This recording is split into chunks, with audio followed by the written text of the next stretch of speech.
300 घोड़े की कहानी। बहुत समय पहले की बात है।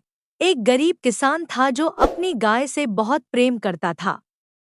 वह गाय ही उसका सहारा थी, जिससे मिलने वाले दूध को बेचकर वह अपने परिवार का पालन पोषण करता था। एक दिन गाय अमीर व्यापारी के खेतों में चली गई और वहां की कीमती फसल खाने लगी। व्यापारी ने उसे देख लिया और उसे बहुत गुस्सा आया। गुस्से में व्यापारी ने गाय को अपने कब्जे में ले लिया और किसान को कह दिया कि जब तक उसे फसल का मुआवजा नहीं मिलेगा, वह गाय वापस नहीं करेगा। अपनी गाय को वापस पाने के लिए मजबूर होकर किसान राजा के पास न्याय की गुहार लेकर पहुंचा। उसने राजा को बताया कि वह गाय ही उसका एकमात्र सहारा है। व्यापारी ने कहा कि गाय ने उसकी कीमती फसलें खा लीं और उसने मुआवजे की मांग की, जिसके बाद ही वह गाय को किसान को लौटाएगा। समझदारी से मामले को देखते हुए राजा ने घोषणा की, तुम्हें मुआवजा मिलेगा और वह 300 घोड़ों के बराबर होगा। राजा के फैसले की बात सुनकर व्यापारी का चेहरा उतर गया। उसे समझ में आ गया कि 300 घोड़ों के बराबर मुआवजा लेना कितना महंगा पड़ेगा, और उसे महसूस हुआ कि राजा ने उसे चतुराई से मात दी है।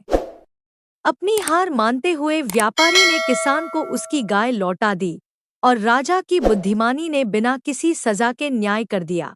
जादुई लकड़ी की कहानी। पहाड़ियों के बीच बसे एक छोटे से गांव में एक गरीब लकड़हारा रहता था, जिसका नाम था रामू।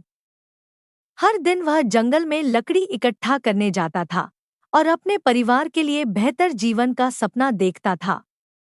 एक दिन लकड़ी काटते समय रामू ने एक अजीब सी चमकती लकड़ी को बड़े पेड़ के नीचे पड़ा देखा। उसने इसे उठाया, इस रहस्यमयी लकड़ी की शक्तियों को जानने के लिए उत्सुक था। मुझे उठाने के लिए धन्यवाद, लकड़ी ने एक हल्की आवाज में कहा। मैं एक जादुई लकड़ी हूँ और तुम्हारी 3 इच्छाएं पूरी कर सकती हूँ। उन्हें समझदारी से इस्तेमाल करना। रामू की खुशी का ठिकाना न रहा। पहली इच्छा में रामू ने एक नए घर की मांग की ताकि उनका पुराना टूटा-फूटा घर बदल जाए। जादुई लकड़ी ने उनकी इच्छा पूरी कर दी और उनके सामने एक सुंदर घर खड़ा हो गया। दूसरी इच्छा में रामू ने अपने परिवार के लिए भोजन और कपड़े मांगे। फिर से जादुई लकड़ी ने उनकी इच्छा पूरी कर दी और उनका नया घर हर आवश्यक चीज से भर गया। आखिरकार रामू ने अपनी आखिरी इच्छा गांव के सभी लोगों की खुशी और सेहत के लिए मांगी।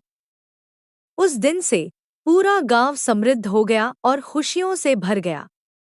रामू की समझदारी भरी इच्छाओं ने उनके गांव में खुशहाली ला दी। उन्होंने इस जादुई लकड़ी को अपने पास रखा, जो उनकी दया और बुद्धिमानी की निशानी थी, और गांव में कई वर्षों तक शांति और समृद्धि बनी रही। सींगों की बेटी की कहानी। एक समय की बात है। एक छोटे से गांव में एक दयालु व्यक्ति सिंगो रहता था। उसकी सबसे बड़ी पूंजी उसकी प्यारी बेटी थी, जिसे उसने बहुत प्यार और देखभाल से पाला था। जैसे जैसे सिंगो की बेटी बड़ी हुई, उसकी दयालुता और सहानुभूति पूरे गांव में प्रसिद्ध हो गई। लोग उसकी सुंदरता के साथ उसकी निस्वार्थता और बुद्धिमानी की भी सराहना करते थे।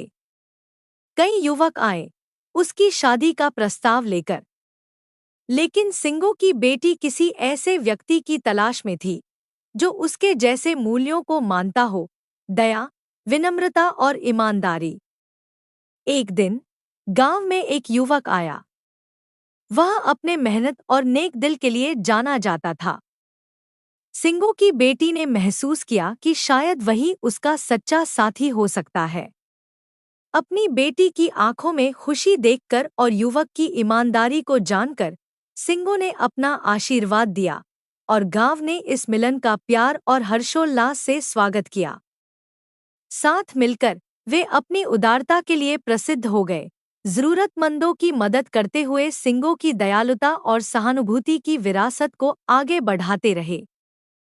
सिंगो गर्व से देखता था, यह जानते हुए कि उसकी बेटी और दामाद गांव के दिल बन चुके थे, सभी के लिए प्रेरणा और प्रेम का स्रोत।